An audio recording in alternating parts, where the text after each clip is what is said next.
질적 완성이란 제목으로 하나님 말씀 증거하도록 하겠습니다. 1절부터 26절까지는 제사장과 레위인 명단입니다. 이건 그리 중요한 것 같지 않아요. 세 번이나 반복하는 거거든요. 본론이 성벽 봉헌식입니다. 근데 우리 이런 질문을 하게 됩니다. 왜 이제야 봉헌식을 하나?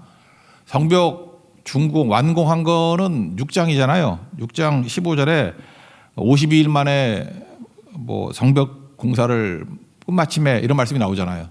근데 지금 12장이잖아요.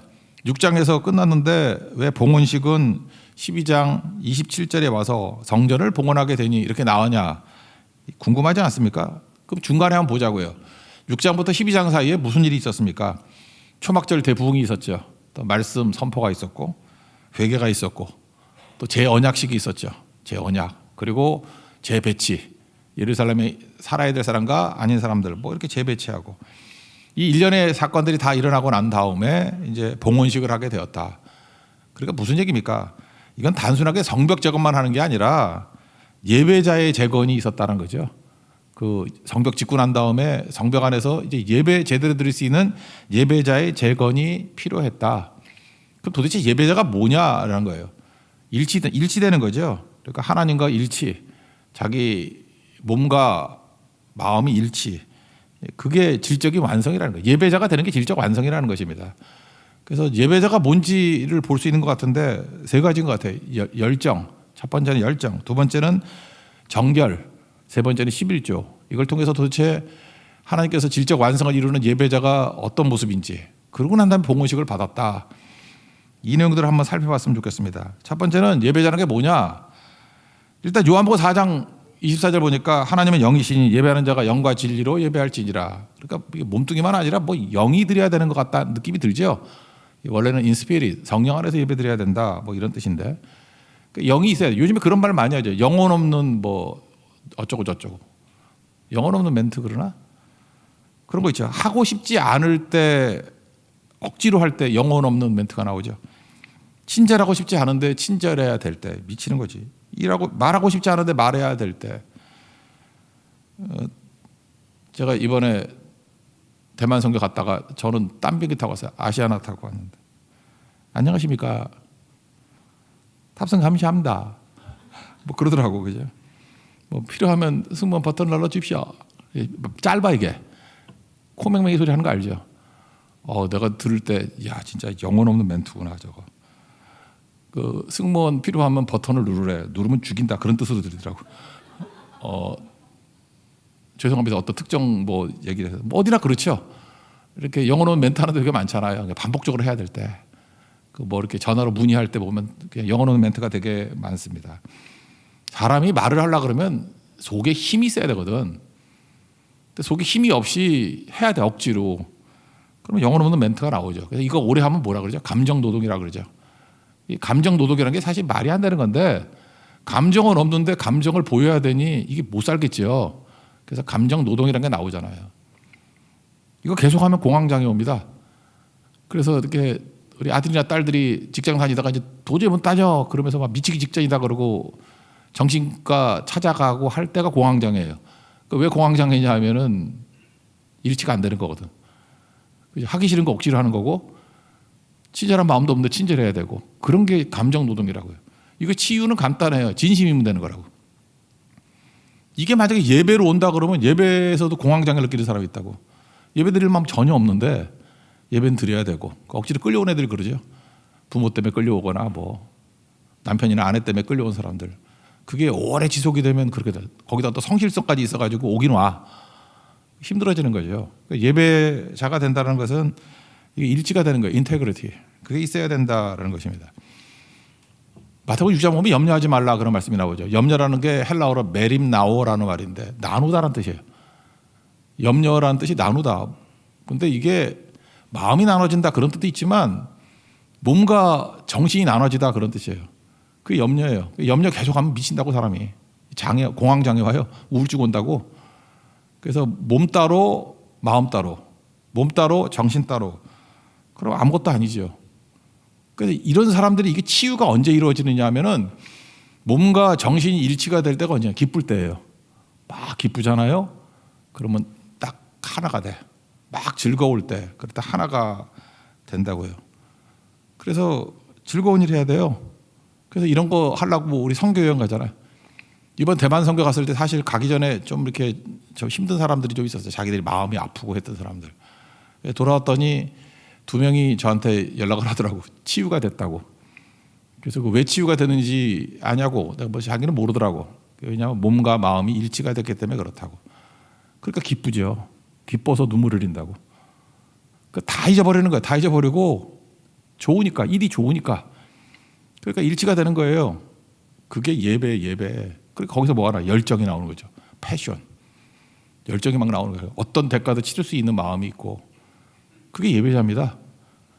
그 예배는 뭐냐면 일치가 되는 경험이에요. 몸과 마음이 일치가 되는 경험. 그런 사람은 일이 집중이 되고 몰두할 수 있죠. 일치라는 게 뭐 그런 거 아닙니까? 그 공부를 열심히 하는데 공부 못하는 애들 있죠. 제가 요즘에 설교 타겟이 21세예요. 그러니까 좀 이해하고 들으세요. 내 나이 자꾸 공부 얘기를 왜 하냐 그러는데 좀 내가 타겟을 낮춰가지고 21세를 맞춰서 설교하는 거니까 늙으신 분들 그냥 이해하고 들으세요. 예. 되게 열심히 하는데 공부 못하는 애들이 있어. 이유가 뭐냐라고 하면은 바로 이거예요. 일치가 안 되기 때문에 그래요. 그래서 열심히만 하면 되는 줄 알아. 그러니까 영어는 멘트 같이 열심히만 하면 되는 줄 알아. 그래서 밥 먹으면서 영어 단어 외워. 이런 애들은요, 영어 시간에 밥 생각나. 그렇다니까요. 지금 실력이 뭐냐 하면은 몰두하는 거예요. 뭐 하나에 몰두해보세요. 그런 애들이 게임할 때 몰두해. 마음과 정신과 몸 뭐 다 일치해. 그러니까 그거 계속 하는 거지. 게임은 계속 등급이 올라가고. 그러니까 이렇게 나누면 안 된다는 거예요. 그래서 열심히보다 잘해야 돼요. 아까 찬양했죠. 평안이라는 거. 내 영혼 평안해. 413장. 내 영혼 평안해. 영어로 일부러 불렀잖아요. It is well with my soul. 내 영혼이 잘 되는 거예요. 평안이 뭐냐면 하나님 안에 있기 때문에 일치가 됐기 때문에 잘 되는 거예요. It is well. 잘하는 거라고요. 그래서 열심히 하지 말고 잘하라고. 그 잘한다는 게 몰라서 더 열심히 해. 이 바보들이. 일치하는 법 배워야 되는 거예요. 그걸 집중력이라고 그러죠. 공부 잘해도 집중력이 있다 그러잖아. 그게 딴 게 아니라고. 예배자가 되는 거예요. 그게. 예배자에서부터 배우는 거라고. 몰두, 일치, 집중, 그리고 열정이 생기는 거지. 열정이 생기니까 어떤 대가도 다 치를 수 있는 모습이 되더라는 것입니다. 그게 승리하는 거죠. 그러니까 자기는 잘 몰라요. 이렇게 대화 중에도 휴대폰 보는 애들 있잖아요. 무례함도 무례함이지만 집중력이 떨어지는 거예요. 그러니까 한 번도 마음과 몸이 일치가 된 적이 없는 거야. 그러니까 계속 불안한 거지. 그래서 예배도 그래요. 그래서 예배에서 뭘 배워야 되냐면 하나님 앞에 깊이 들어가는 거. 그래서 일치가 되면은 그때부터 또 예배는 반대. 기쁨이 생겨요. 즐거움이 생겨요. 그럼 더 일치가 가능해지고. 그래서 예배자가 돼야 됩니다. 그럼 열정이 생기니까 어떤 대가도 다 치를 수 있게 되더라. 그게 27절이죠. 그리고 43절이고 두 절 읽읍시다. 27절 읽겠습니다. 시작. 예루살렘 성벽을 봉헌하게 되니 각처에서 레위 사람들을 찾아 예루살렘으로 데려다가 감사하며 노래하며 재금을 치며 비파와 수금을 타며 즐거이 봉헌식을 행하려 하며. 43절 보니까 즐거워한다는 게 4번이나 나오죠. 43절 시작. 이날에 큰 무리가 큰 제사를 드리고 심히 즐거워하였으니 이는 하나님이 크게 즐거워하게 하셨습니다. 부녀와 어린아이도 즐거워하였으므로 예루살렘이 즐거워하는 소리가 멀리 들렸느니라. 바로 이 경험은 필요하다는 거예요. 그래서 진정한 예배자가 되면 뭐든지 다 이길 수 있다. 그런 거죠. 그래서 예배자가 되는 것이 너무너무 중요하다. 그거 붙들었으면 좋겠습니다. 사무엘하 6장에 보면은 다윗이 오랜 기간 동안에 언약궤가 예루살렘에 없었잖아요. 개인 집에 있었잖아요.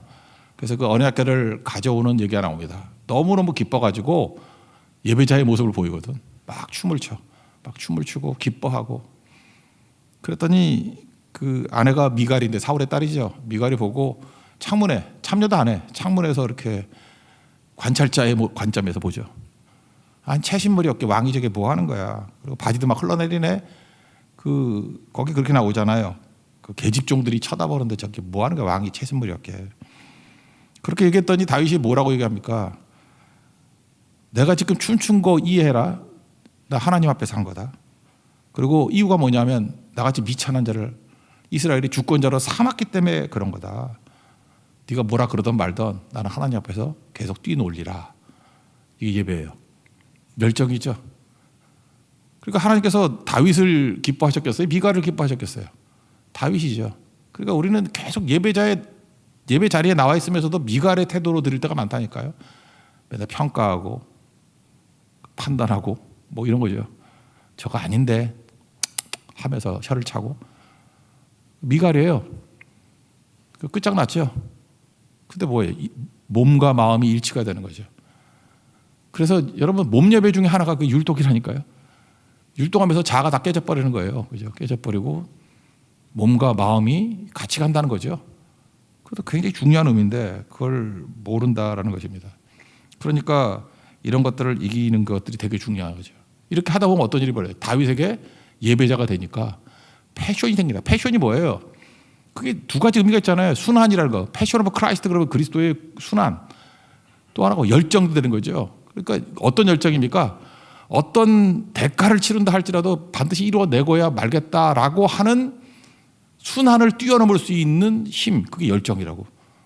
열정. 예배자가 돼야 열정이 생겨서 어떤 일도 해낼 수 있습니다. 한번 생각을 해봐요. 21살. 잘 생각해 보라고. 21살 되면 세상을 덜 살아봤기 때문에 이런 생각을 해. 제가 무슨 생각을 하냐면 아니 돈이 있어야지 하지. 내가 뭐 하려고 그러면 돈 많은 사람들이 다 해버리지. 내가 어떻게 하나 이런 생각을 한다고. 근데 한번 생각을 해보십시오. 어떤 물건이 있어. 내가 너무너무 갖고 싶은 거예요. 근데 너무너무 갖고 싶은 열정이 있는 그 물건을 돈 많은 사람이 사나? 돈이 엄청 많아. 근데 그거 갖고 싶은 마음이 전혀 없어. 그럼 돈 많은 사람이 그거 사요, 안 사요? 안 사요. 누가 사요? 그거 갖고자 하는 열정 가진 사람이 사요. 밭에 감추한 보화. 그 밭이요. 돈 많은 사람이 사는 게 아니에요. 그 사고자 하는 열정 있는 사람이 사는 거지. 잊지 말라고요. 돈이 아니에요. 열정이라고. 돈 있는 사람이 갖는 게 아니에요. 열정 있는 사람이 갖는 거지. 돈 말고 또 뭐 있나? 재능. 나는 뭐 재능이 없어. 그냥 은사, 달란트라고 합시다. 그래, 뭐 똑같은 얘기인가? 예, 재능이. 나는 재능이 부족해서 못해요. 그러는데 웃긴 소리 하지 말아요. 재능이 있는 사람이 하는 게 아니고요. 열정 있는 사람이 하는 거예요. 대만 선교. 우리 교회도 중국어 되게 잘하는 사람이 있어요. 심지어 학원에서 가르치는 사람이 있어요. 열정 없으면 안 가요. 대만 선교 누가 가요? 여러분같이 니하오마밖에 모르는 사람, 팅부똥밖에 모르는 사람, 뭐 믿고 가? 열정 믿고 가는 거예요. 재능 하나도 없어. 재능 하나도 없다니까? 그렇게 많이 가도 중국어 되지도 않아. 근데 누가 가요? 중국어 잘하는 사람이 가는 게 아니고요. 열정 있는 사람이 가는 거라고. 이제 알았죠? 예배를 통해서 열정 배우는 거예요. 돈이 못 이깁니다. 재능이 못 이깁니다. 예배자가 이깁니다. 믿습니까? 바로 그거예요. 그거 배우는 거예요. 그거. 그래서 여러분 세상에서 뭐 돈 많다는 사람, 뭐 재능 많다는 사람 그거 너무 두려워할 필요도 없고 그거 아무것도 아니라고. 예배자가 된다는 것은 열정을 배우는 거고 이들은 초막절 집회 이후부터 계속해서 이 하나님에 대한 열정. 그래서 패션 오브 크라이스트 그리스도의 순한 열정 그럴 수 있지만 우리 이렇게 말해요. 패션 오브 크리스천. 패션 오브 크리스천. 우리 크리스천들의 열정이 있어야 돼요. 예배를 통해서 불타는 하나님의 종되는 축복이 임하기를 바랍니다. 그럼 언제나 승리할 수 있다. 바울이 예루살렘에 가고 로마로 가고 복음 증거했던 이유가 무엇입니까? 돈 아니었고 뭐 재능도 아니었고 열정이죠. 그게 사도행전 20장 24절 아니에요. 내가 달려갈 길과 내게 예수께 받은 사명 곧 은혜의 복음 증언하기를 마치려 하면은 나의 생명조차 조금 더 귀한 것을 여기지 않겠다. 이게 열정 아니에요? 패션 아니에요? 이게 바울 되게 만든 겁니다. 그래서 그는 예배자예요. 여러분 예배자 되어서 열정이 불타오르는 우리 하나님의 거룩한 종 되기를 바랍니다. 그러면 이깁니다. 그때 주님께서 봉헌 받는다는 거예요. 두 번째 예배자의 내용은 뭐냐면 열정. 두 번째는 정결. 이거는 뭐 여호수아 특별 새벽기도 할 때 많이 살폈죠. 그 30절 먼저 읽어봅시다. 30절 시작. 제사장들과 레위인들이 몸을 정결하게 하고 또 백성과 성문과 성벽을 정결하게 하니라. 승리의 원동력이 뭐라 했어요? 정결과 순종이라 그랬죠. 왜? 능력은 하나님께 있기 때문에. 깨끗한 종에게 능력 부어주시고 순종하는 종에게 하나님이 승리하신다. 그런 얘기 아니에요? 그러니까 우리가 죽어라 할 일이 뭐예요? 예배를 통해서 정결해지는 거예요. 정결이 뭐겠습니까? 예수님의 보혈의 피로 씻는 거죠. 정결해지는 거. 우리 삶에 다 그런 거예요. 모두 깨끗하면서 힘이 나와요. 깨끗함이 힘이라고. 그러면 우리가 믿는 하나님이 능력은 다 있잖아요. 나는 이 한자도 좀 마음에 안 들어. 하나님을 묘사할 때 전지전능하신 하나님 그러죠. 전지전능 그러면 오히려 전 목사가 생각 더 많이 나지 않아? 나는 혼자 그러대. 약간 전시 나오니까 우리 집안 사람 갖고 전지전능. 이거 한국말이 더 좋은 것 같아요. 전지, 다하심, 전능, 다하심. 난 이 말이 더 좋은 것 같아. 다하시고 다하시는 하나님. 다하심. 운도 맞잖아. 다하심. 하나님은 다 알고 계세요. 모든 걸 아시는 주님. 모든 걸 할 수 있는 주님. 다 하시는 주님. 가드웍스 아니에요. 그게 가드웍스. 하나님이 하시는 분. 그런데 우리가 할 일은 뭐예요? 깨끗하면 된다고. 깨끗하면. 그리고 순종하면 된다고요. 그럼 하나님이 다 채워주신다. 예배자가 뭐예요? 예배를 통해서 그리스도의 십자가를 의지해서 정결해지면 하나님께서 다 하신다라는 거죠. 다 하신다. 그래서 보니까 이게 성공하는 사람들 보면 특징들이 되게 청소를 강조해. 여러분들 저는 이렇게 뭐 누구 이렇게 위인들 책들 많이 보니까 보면은 이게 의외다 그런 것 중에 하나가 있고 또 하나 공통점이 있는데 하여튼 이게 대가들을 보면 꼭 하나 빠지지 않는 게 꼭 청소야. 청소를 굉장히 강조해. 청소를. 더러우면 나쁜 에너지가 나오잖아요. 그래서 귀신도 더러운 귀신 그러잖아요. 제가 귀신 들린 사람들도 요즘엔 우리에게 많이 안 오는데 아시죠? 종종 오는 거. 특징이 더러워. 그래서 우리 성도들 뭐 가서 목욕도 시켜주고 막 그러잖아. 기억 안 나요? 잠깐 이런 얘기하면 또 오겠다. 그죠? 하여튼 되게 더러워. 그래서 냄새나서 여러분들 지난번도 요즘 앉아있으니까 주변에 사람들 안 왔는데 한 5m 밖에서도 냄새가 나잖아요. 그죠? 그렇죠. 교회가 뭐 쫓아내지도 못하고 이렇게 품어줘야죠. 그죠? 그래서 우리가 한동안 6개월 힘들었잖아요. 그죠? 그래서 가서 목욕시켜주면 또 이틀이면 또 더럽고. 그러니까 뭐부터 해야 돼요? 깨끗함부터 시작하는 게 이게 중요하다는 거예요. 책상이 지저분해요. 그러면 공부 안 돼요. 일도 안 되고. 공부 시작이 아니라 책상 정리부터 해야 된다고. 그래서 신방이 중요한다. 이렇게 신방 딱 가보면 되는 집과 안 되는 집 금방 알아. 이게 급하게 청소한 집과 청소가 처음부터 돼 있는 집이 딱 보여. 아무데나 한번 열어보면 거기 다 쏟아져 다 있고 막 그러고. 깔끔하면은 뭐 시작하고 싶을 거 아니에요. 그래서 주변이 무질서한 건 마음의 무질서하고도 똑같다. 혹시 여러분들 그 유튜브 같은 데서 이런 거 보면 제가 옛날에 한번 소개했던 것 같아. 그 네이비 실이라고 그러죠.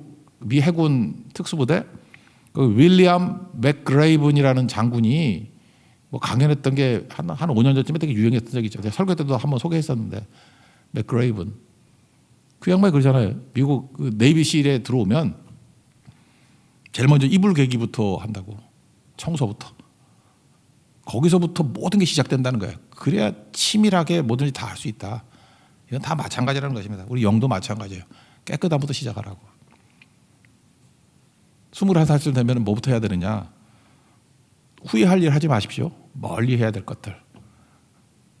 그 이런 거 있죠. 술 멀리 해요. 4가지 정도예요. 술. 돈과 시간 낭비예요. 두 번째 여행. 우리나라에 참 이상하게 잘못된 그렇지만 옳다고 생각하는 것 중에 하나가 뭐냐면 젊었을 때 여행을 다녀야 된다고 제가 생각한다고. 내가 죄송한 얘기지만 유럽에 그 싸돌아 다니는 애들 보면 다 한국 여자애들밖에 없어. 근데 솔직한 얘기 그래. 남자들은 왜 안 갈까요? 남자들은 유럽이 싫어서 책임감 때문에 안 가는 거예요. 책임감 때문에. 처자식 먹여 살릴 능력자가 되려고요. 일에 매진해야 될 때예요. 20대. 일 배울 때예요. 싸돌아 다니면서 여행할 때가 아니고 정신 차리라고. 그 허황된 얘기들 그냥 그냥 뭐라 그러죠? 그 육체적인 욕망에 비슷하게 맞는 그럴듯한 얘기에 속지 말라고. 그 나고자 될 가능성이 훨씬 커. 몰라 뭐 집이 떼부자라서 뭐 아무리 싸돌아 다녀도 문제가 없으면 되겠지만 그런 사람 뭐 1%나 되나? 저를 비롯한 대부분은 그렇게 살면 안 돼. 여행 아니에요. 일에 매진해야 돼. 20대 때 싸돌아다니지 말아요. 일에 매진해야 돼. 공부해야 돼, 공부. 그게 더 중요하고. 세 번째는 늦잠 자지 마세요. 새벽에도 나오고. 젊었을 때 특징이 뭐냐? 시간이 되게 많아 보여. 두루마리 풀리는 거 똑같대잖아. 이렇게 아무리 써도 계속 땅땅하게 있는 것 같아. 뭐 막판에 빨리 풀린다며. 그래서 나태하고 빈둥빈둥 하다가 세월 다 버려져. 20대 시간 많지 않아요. 엄청 빨리 지나가. 그리고 네 번째는 안주하지 마세요. 쉽게 버는 거. 젊었을 때는 뭘 해도 돈이 벌려. 특별히 뭐 이렇게 젊은 남자들 뭐 어디 알바해도 돈 많이 줘. 왜냐하면 젊은 남자가 이렇게 서빙하면 잘 팔리니까. 우리 사모도 젊은 남자가 서빙하는 데만 가려고 그래. 잘 팔리니까. 아가씨들이야 더 말할 것도 없지. 잘 팔리니까 얼마 안 가 그거. 요즘에 그 코로나 이후에 제가 제일 답답한 게 뭐냐면 아니 사역자들도요 이렇게 교회에서 섬기려고 그러지 않는데 이유가 뭐냐 그랬더니 쿠팡 가면 되는데 쿠팡 가서 뭐 4시간 5시간 일하면은 한 4,500만 원 번대. 그래서 교회에서 전도사 노릇 해봐야 얼마 주지도 않는데 그거 왜 하느냐. 그래서 안 온대. 그게 사역자예요? 사역을 배우고 사역을 해야지 돈이 아니죠. 대학생 때도 너무 알바한다고 돈 번다고 정신 팔리지 말아요. 제가 제 친구들 가운데 뭐 아르바이트해서 돈 많이 벌었던 애들이 있어. 제가 아예 그냥 과장해서 얘기할게요. 대학교 4년 동안에 1년에 알바해서 1억을 벌었다 갑시다. 1억을. 그러면 4년 동안 총 얼마 벌어요? 4억 벌죠. 제가 지금 과장하는 거예요. 알바에서 4억 버는 애 없어요. 그렇지만 4억 버는 애가 있다고 합시다. 여러분 성공하고 난 다음에 4억은 돈도 아니야. 알아요? 한순간에 끝내는 돈이야. 대학 4년을 4억과 바꿔? 저는 10억에도 안 바꿔요. 그때는 공부할 때예요. 그리고 헌신할 때라고. 적당히 알바하는 거지 그것도. 그냥 만사를 제치고 돈 하는 애들 중에 롱런 하는 사람이 없다고. 그러니까 잊지 말라고. 정결함이 뭔지 아시겠죠? 하나님 앞에 예배드리면서 그때 꼭 집중해야 될 거 하나님께 내게 앞길 환하게 보여주는 게 있거든요. 그거에 헌신하는 인생 살면은 흔들림이 없는 하나님의 거룩한 백성이 될 것입니다. 정결함 놓치지 않는 하나님의 종 되길 바랍니다. 특별히 기도 자주 하시고요. 20대 때는 오래 기도하는 훈련을 해야 돼요. 어떤 문제가 생긴다고 그럴 때 1시간, 2시간, 어떤 때는 5시간 이렇게 기도해서 문제를 풀어나가는 훈련을 해야 그게 영적 자산이 된다는 것입니다. 그거 훈련해야지 돈이 아니라는 거예요. 잊지 말고 집중해야 될 때 집중할 줄 아는 하나님의 거룩한 종 되기를 바랍니다. 그 다음에 세 번째는 11조인데 44절을 한번 읽어봅시다. 시작. 그날에 사람을 세워 곳간을 맡기고 제사장들과 레위 사람들에게 돌릴 것 곧 율법에 정한 대로 거제물과 처음인 것과 11조를 모든 성읍밭에서 거두어 이곳 권에 쌓게 하였는데 거기까지만 봅시다. 그러니까 11조라고 제가 얘기를 하는 건데 창세기 보면요. 하나님께서 인간을 만드실 때 흙으로 만드셨습니다. 그리고 또 하나가 코에 생기를 집어넣었어요. 그게 루아흐. 그래서 그게 성령이란 말하고 똑같거든. 호흡. 그러니까 요약하면 인간은 땅의 요소와 하늘의 요소가 같이 있는 거예요. 그래서 living soul, 생명이 된지라 이렇게 얘기를 하죠. 거기 보면은 남자를 아담을 짓고 난 다음에 독처하는 것이 좋지 못하다. 홀로 사는 게 좋지 못하다. 그 외로움 때문이다. 이렇게만 해석하면 안 됩니다. 이건 뭐냐면 인간은 놔두면 쏠릴 가능성이 크다. 그래서 돕는 배필을 줬다 그러죠. 여자. 이 돕는다라는 에젤이라는 단어는 하나님께만 쓰는 단어예요. 그래서 시편 121편 내가 산을 향하여 눈을 들리라 나의 도움이 어디서 올꼬. 도움. 이게 하나님의 도움을 말하는 거거든요. 나의 도움은 천지를 지시는 여호와께로다. 그러니까 여자들에게 줄 수 있는 최고의 명칭이 뭐냐면 돕는 배필이래. 그래서 남자에겐 둘의 에젤이 있어요. 하나님이 계시고요. 돕는 자. 또 하나가 아내가 있다고. 근데 이건 여자만 뜻하는 게 아니에요. 남자도 여자의 돕는 배필이 되는 거라고. 이걸 뒤집어서 얘기해야지. 성경이 똑같은 거 2번 말하기 싫으니까 한 번만 얘기한 거죠. 서로 돕는 존재예요. 서로 하나님같이 돕는 존재라고. 이 돕는다는 게 뭐냐 하면 제일 비슷한 단어가 뭐냐. 균형이에요. 균형. 남편과 아내가 서로 해야 될 역할이 뭐냐 하면 인간이 육에만 매달리고 영에만 매달리고 그렇게 하면 안 되고 육과 영의 균형을 잡게 만드는 게 중요한 것이다. 그런 뜻이라고요. 이거 깨진 게 창세기 6장 보면 나오죠.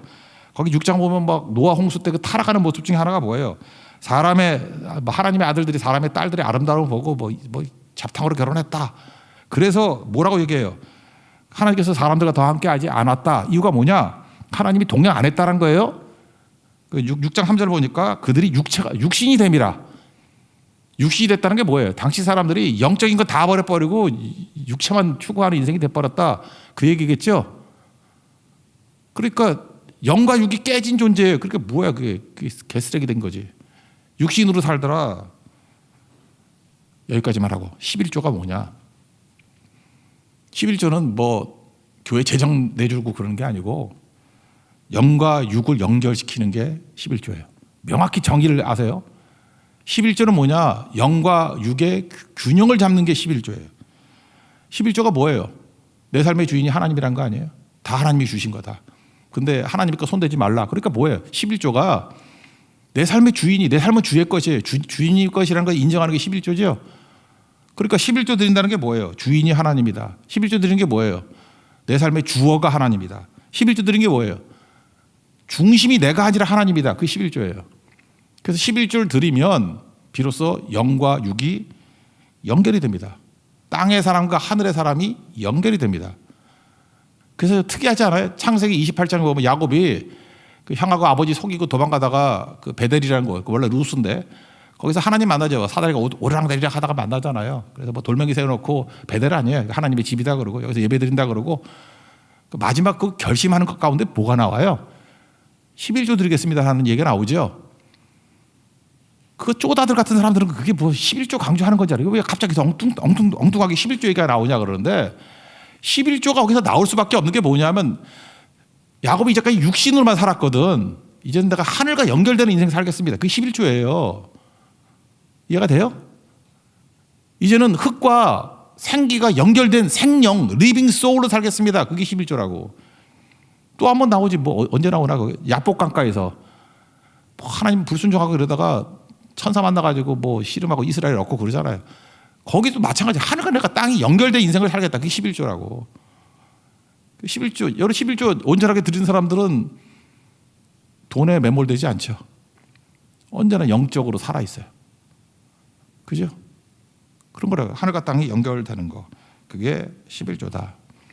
그 진리 찬양이 있다. 4절. 하늘의 것을 구하면 산다. 그걸 온전하게 삶 속에서 구현하는 게 뭐냐? 11조 생활이다. 이해가 됐죠? 하나님 앞에 봉헌식 왜 이렇게 오랜 텀 두고 6장에서 완성했는데 12장에서 봉헌식 했더니 질적 완성, 그게 예배자인데 예배자는 열정, 성결, 정결 그리고 11조를 통해서 하늘과 땅의 연결, 이게 온전한 예배자라는 것입니다. 이거 제대로 이루면 21살 여러분 대가 될 거예요. 우리 교회에서도 인물 좀 나옵시다. 다윗이 나오고 모세가 나오고 바울 같은 인물이 나오는 우리 거룩한 종 되기를 축원합니다. 자리에서 일어나겠습니다. 나는 예배자입니다. 찬양하겠습니다.